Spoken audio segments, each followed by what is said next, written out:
Unang-una po, ang pamahalaan po, ang administrasyon po, gumawa po ng hakbang na naaayon sa batas at ito po ay in cooperation with the Interpol. Ang pamahalaan nagsukuman po kay dating Pangulong Duterte.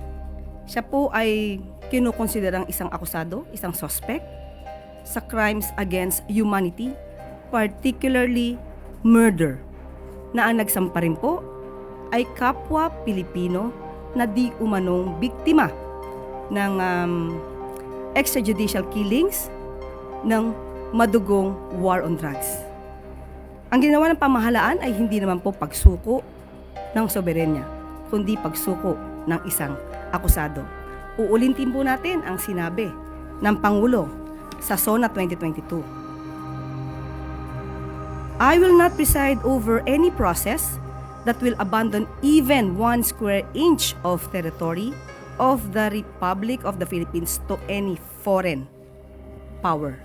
Hindi po ibebenta o isusuko man ng Pangulo ang anumang parte ng ating karapatan sa bansa, kanino man.